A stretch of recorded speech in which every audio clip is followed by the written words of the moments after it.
Hello friend.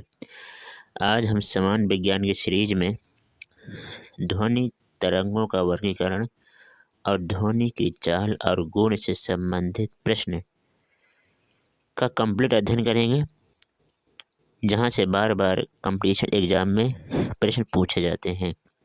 इससे बार कुछ नहीं आएगा। देख लेते हैं पहले ध्वनि तरंगें क्या होती हैं। ये यांत्रिक तरंगें अर्थात अनुदैर्ध्य तरंगें होती हैं। ध्वनि तरंगों को गति करने के लिए किसी भौतिक माध्यम की आवश्यकता पड़ती है।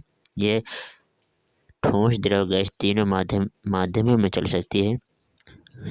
ध्वनि निर्वात में गमन नहीं चलती। ये तीन प्रकार की होती हैं: अपश्रव्य, श्रव्य, पराश्रव्य। अब देख लेते हैं अपश्रव्य तरंगें क्या होती हैं, यह कहाँ से उत्पन्न होती हैं।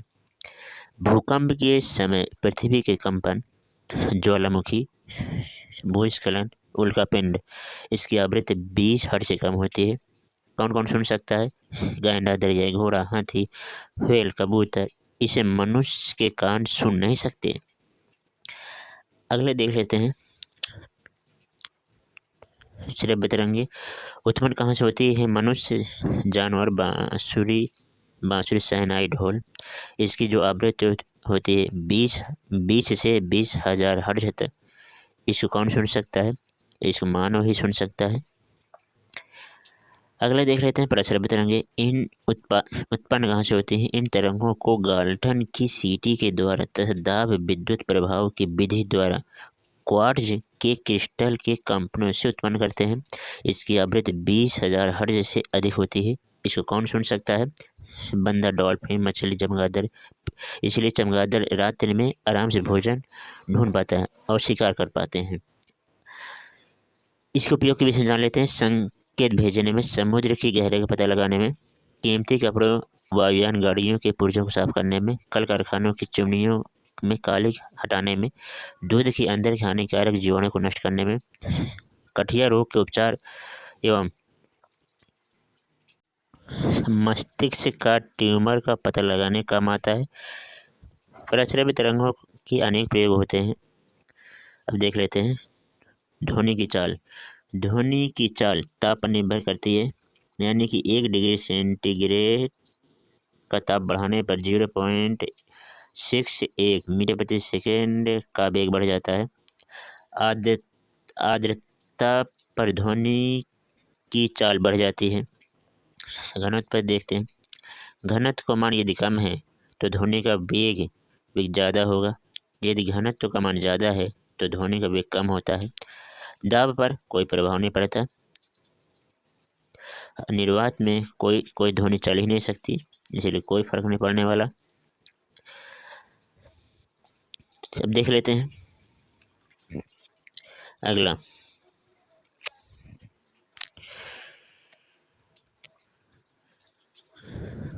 जब ध्वनि एक माध्यम से दूसरे माध्यम में जाती है तो ध्वनि की चाल और तरंगदैर्ध्य बदल जाती है। आवृत्ति पर कोई प्रभाव नहीं पड़ता, यानी कि ध्वनि का वेग ठोस में सबसे ज़्यादा, द्रव में उससे कम, गैस में सबसे कम होता है। ध्वनि की चाल 332 मीटर प्रति सेकंड होता है। ध्वनि के गुण देख लेते हैं। पहला है तीव्रता या प्रबलता, यानी कि ध्वनि मंद है तेज, इससे पता चलता है। यह आयाम के अनुक्रमानुपाती होता है। इसको डेसिमल में मापा जाता है। इसका मात्रक वाट प्रति मीटर होता है। तारत्व से हमें ध्वनि मोटी है या पतली ये पता चलता है। तारत्व आवृत्ति की अनुक्रमानुपाती होती है। अब देख लेते हैं गुणता। जब आवृत्ति और तीव्रता दोनों बराबर हो जाए, इक्वल हो जाए, उसे गुणता कहते हैं।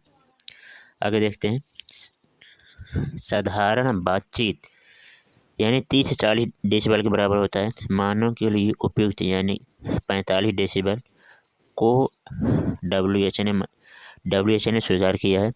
मानव के लिए नकारात्मक है जो 75 डेसिबल से ज़्यादा है, तो मानव के लिए नकारात्मक होता है। शोर के लिए 80 डेसिबल से ज़्यादा होना चाहिए। बिजली की गिड़गिड़ाहट 110 डेसिबल को माना गया है। व्यक्ति को अपनी प्रतिध्वनि को सुनने के लिए परावर्तक तल से 56 फीट या 17 मीटर दूर होना चाहिए। ध्वनि का प्रभाव हमारे कान में 0.1 सेकंड तक रहता है।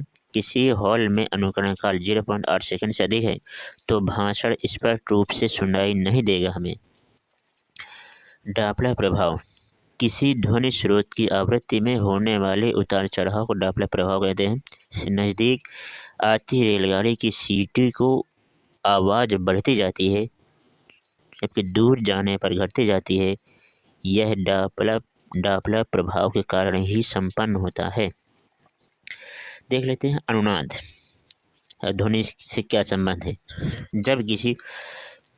जब किसी वस्तु पर लगाया गया बाह्य बल की आवृत्ति वस्तु की स्वाभाविक आवृत्ति के बराबर हो तो वस्तु के कंपनों का आयाम बढ़ जाता है। इस घटना को अनुनाद कहते हैं। जब सेना पुल में कदम से कदम मिलाकर चलती है तो पुल टूट जाता है क्योंकि अनुनाद उत्पन्न हो जाता है। हम रेडियो की घंटे घुमाकर विभिन्न स्टेशनों कार्यक्रम सुनते हैं। ये सब अनुनाद के कारण ही संभव होता है। वीडियो देखने के लिए थैंक्स।